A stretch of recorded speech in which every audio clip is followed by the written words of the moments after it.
I wasn't supposed to hear the phone call. I was standing in my own kitchen when my husband laughed and said something so cold. Forgot how to breathe. By the time he hung up, I knew my marriage was already over. We'd been married 16 years. 16 years of shared keys, shared dreams, shared children. So when I heard my husband say, "She has no idea what's coming," I knew this wasn't just about another woman. This was about something he'd been planning, something that would leave me with nothing. I didn't cry. I didn't confront him. I stood there listening, as the man I trusted most explained how he was going to erase my life. Before we continue, I'll be so happy if you subscribe to our channel. It means a lot to us. Let us know in the comments where you're watching from. We'd love to hear from you. My name is Rachel. I'm 41 years old. And this is the story of how one overheard phone call unraveled 16 years of marriage and revealed a betrayal so deep, it still takes my breath away. But here's what nobody tells you about betrayal. It's not always loud. It's not always obvious. Sometimes it whispers. Sometimes it hides behind morning kisses and anniversary dinners. And sometimes the person who promised to protect you is the one planning your destruction. Daniel and I met in college. I was studying elementary education. He was in business. We were young, optimistic, full of dreams that felt bigger than the cramped apartment we shared after graduation. Everyone said we were perfect together. I was the steady one, the nurturer, the woman who believed in building a home, not just a house. Daniel was ambitious, driven, always reaching for the next promotion, the next achievement. When he started his own consulting firm 8 years into our marriage, I supported him completely. I took care of everything at home. Our 2 daughters, Lily and Emma. The meals. The school runs. The homework. The bedtime stories. I didn't mind. I thought we were a team. Looking back now, I can see the signs I ignored. The late nights that became later. The business trips that seemed to multiply. The way his phone was always face down on the table. The passwords that suddenly changed. But I trusted him. That's what you do when you love someone, right? You trust them. You believe in them. Even when that little voice in your head whispers that something isn't right. I pushed that voice away. I told myself I was being paranoid, insecure, unreasonable. After all, Daniel worked hard. He provided for us. He came home every night, even if it was past midnight. He kissed me on the forehead every morning before he left. How could I question that? How could I doubt 16 years of marriage? The truth is, I couldn't. Until the day I accidentally overheard a conversation that wasn't meant for my ears. It was a Tuesday afternoon in late September. The girls were at soccer practice. I had come home early from my part-time teaching job because of a staff meeting cancellation. I pulled into the driveway and saw Daniel's car already there. Strange. He usually didn't get home until after 6. I walked into the house quietly, not wanting to startle him. That's when I heard his voice coming from his home office. The door was slightly ajar. First I thought nothing of it. He was on a business call. Normal. Routine. But then I heard him laugh. And something about that laugh made me stop in the hallway. It wasn't his professional laugh. It was intimate. Familiar. My heart started beating faster. I told myself I was being ridiculous. But my feet wouldn't move. I stood there frozen listening. "I know, baby," he said. "Just a little longer. I promise." Baby. The word hit me like a punch to the stomach. "She doesn't suspect anything," he continued. "Everything's going exactly as planned. My lawyer says we should be able to finalize everything by November." The room started spinning. I pressed my hand against the wall to steady myself. "The business is in my name," Daniel said, his voice calm, almost cheerful. "The house is mortgaged to the max. She won't get much. And honestly, she's too naive to even see it coming. She'll be devastated, sure, but she'll survive. She always does. She's the strong one, remember?" He laughed again. That same cold laugh. My legs went weak. I slid down the wall and sat on the floor, my back pressed against the hallway wallpaper we'd chosen together 5 years ago. The same wallpaper I'd been so excited about. The same house we'd bought together. The same life we'd built together. Or so I thought. "I can't wait to finally be with you without all the sneaking around," Daniel said. "This has been the longest year of my life." But it'll be worth it. She'll be out of the picture soon and we can start fresh. Just you and me. I didn't cry. Not yet. The shock was too great for tears. I just sat there, listening to my husband discuss dismantling my life like it was a business transaction. Cold. Calculated. Efficient. Listen, I have to go, Daniel said. Rachel should be home soon. Yeah, I know. Love you too. The call ended. I heard him sigh. Then his office chair creaked. I scrambled to my feet and walked quickly to the kitchen, trying to look normal, trying to breathe. By the time Daniel walked in, I was standing at the sink, washing vegetables for dinner I no longer wanted to cook. Hey, he said, walking up behind me. He kissed the top of my head. Didn't know you'd be home early. I couldn't look at him. Staff meeting was canceled, I managed to say. My voice sounded hollow even to my own ears. Oh, nice, he said, grabbing a bottle of water from the fridge. What's for dinner? I turned slowly to face him. He looked the same. Same brown eyes. Same easy smile. Same man I'd woken up next to for 16 years. Except he wasn't. He was a stranger wearing my husband's face. That night, I lay in bed next to him, staring at the ceiling. He was asleep within minutes. Peaceful. Content. Meanwhile, my mind was racing, replaying every word I'd heard. She doesn't suspect anything. Everything's going exactly as planned. She won't get much. The worst part wasn't even the betrayal.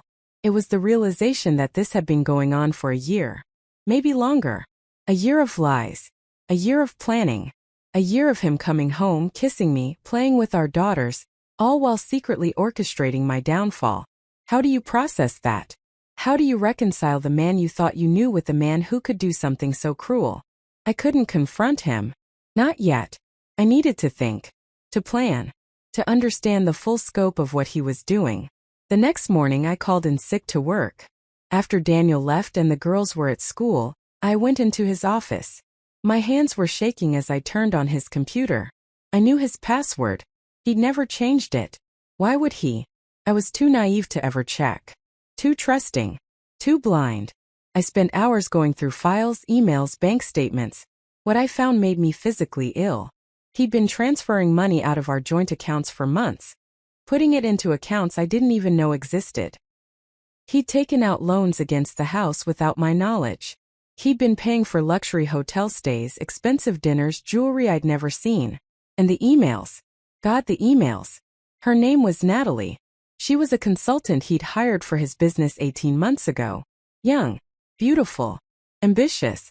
The emails between them started professional. Then friendly. Then flirtatious.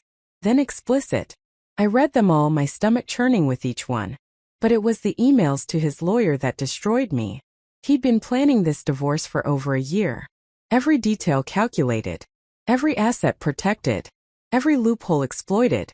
He was going to leave me with almost nothing. And he was going to make sure our daughters spent most of their time with him, not because he loved them more, but because it would reduce his child support payments. This wasn't a man who'd fallen out of love. This was a man who'd systematically planned to financially destroy his wife while pretending everything was fine. I printed everything. Every email. Every bank statement. Every receipt. I made copies and hid them in a safe deposit box at a bank across town. Then I did something I never thought I'd do. I hired a private investigator. His name was Marcus, a former police detective who specialized in marital cases. I told him everything I'd found. I showed him the evidence. This is good, Marcus said, reviewing the documents. Really good. Your husband made a mistake. He documented everything. That's going to help you tremendously. Help me how? I asked. These emails prove intent to defraud, Marcus explained. He's been systematically hiding assets and planning to leave you in financial ruin. That's not just grounds for divorce. In some jurisdictions, this could be considered financial abuse. A judge won't look kindly on this. For the first time in days, I felt a flicker of hope. But Marcus wasn't done. I'm going to follow him for the next 2 weeks. Document his meetings with this Natalie. Get photographic evidence of the affair. The more ammunition we have, the better your position in court. I nodded. Do whatever you need to do. Over the next 2 weeks, I became someone I didn't recognize. I smiled at Daniel every morning, made his coffee the way he liked it, asked about his day, laughed at his jokes, all while knowing exactly what he was doing, exactly who he was meeting, exactly how he was planning to betray me. Some nights I'd lie in bed next to him and want to scream, want to shake him awake and demand to know how he could do this, how he could look our daughters in the eyes while planning to tear their family apart. But I stayed silent, because I was learning something important. Silence can be a weapon too. Sometimes the most powerful thing you can do is wait, watch, plan, and let your enemy think they've already won. 2 weeks later, Marcus called me. I have everything we need, he said. Photos, videos, timestamps. Your husband and Natalie have been meeting at the Riverside Hotel every Tuesday and Thursday afternoon. They're not even trying to hide it anymore. I asked him to send me everything. That evening I made Daniel's favorite dinner. Pot roast with roasted vegetables, homemade rolls, apple pie for dessert. The girls were at a sleepover at my sister's house. It was just the two of us. Daniel walked in surprised. Wow, he said, smiling. What's the occasion? No occasion, I said calmly. Just wanted to do something nice. We ate dinner making small talk. He told me about a difficult client. I nodded and asked questions like I always did. After dessert, I poured him a glass of his favorite whiskey and sat down across from him at the dining room table. Daniel, I said, we need to talk. He looked up slightly wary. About what? I slid a manila envelope across the table. About Natalie. The color drained from his face. His hand froze halfway to his whiskey glass. I don't know what you're talking about, he said, but his voice wavered. Open the envelope. He stared at it like it might explode. Slowly, he reached for it and pulled out the contents. Photos of him and Natalie at the hotel. Printouts of their emails. Bank statements showing the hidden accounts. Legal documents from his lawyer outlining his divorce strategy. His hands were shaking. Rachel, I can explain. Can you? I asked, my voice eerily calm. Can you explain how you've been planning to destroy my life for over a year? Can you explain how you've been stealing from your own family? Can you explain how you could look our daughters in the eyes every day while planning to tear their world apart? He opened his mouth but no words came out. I heard you, I continued. 2 weeks ago. On the phone with her. Talking about how naive I am. How I don't suspect anything. How I won't get much in the divorce. Tears were streaming down his face now. Rachel, please. I made a mistake. I didn't mean. You didn't mean to get caught, I said. That's different. He reached for my hand across the table. I pulled away. Here's what's going to happen, I said. I've already filed for divorce. My lawyer has copies of everything in that envelope. We also have 18 months of financial records showing you systematically hiding assets and committing financial fraud. A judge is going to be very interested in that. Daniel's face went from pale to gray. You can't do this, he whispered. I already did. But the business, the house, everything's in my name. Everything's in your name because you forged my signature, I said. That's also in the documents. My lawyer says that's fraud. You're looking at more than just a divorce, Daniel. You're looking at potential criminal charges. He stood up abruptly, knocking his chair backward. You're bluffing. Am I? I remained seated, calm. Try me. We stared at each other across the table. Two people who used to share everything now separated by an ocean of betrayal and lies. Finally he spoke. What do you want? I want everything you tried to take from me, I said. The house. Fair distribution of all assets including the ones you hid. Full custody of the girls with you paying child support. And I want you out of this house tonight. Rachel, please. Think about the girls.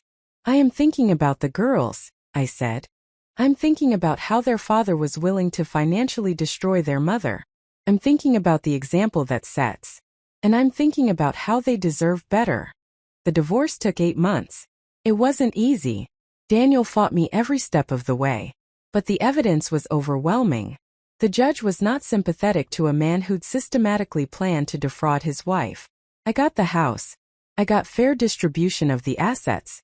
I got primary custody of the girls. Daniel got supervised visitation and a child support payment that actually reflected his real income, not the one he tried to hide. Natalie left him 3 months after everything came out. Turns out she wasn't interested in a man who'd lost everything and had a fraud investigation hanging over his head. Funny how that works. The girls struggled at first. They were angry with me for divorcing their father. They didn't understand why. When they were old enough, I explained, not with anger but with truth. I showed them that sometimes the people we love most can hurt us deepest. But I also showed them something else. That we don't have to accept that hurt. That we can be strong. That we can protect ourselves. That silence and trust are not the same as weakness. Today, 3 years later, I'm rebuilding my life. I went back to school and got my master's degree in education. I'm now the assistant principal at the elementary school where I used to teach part-time.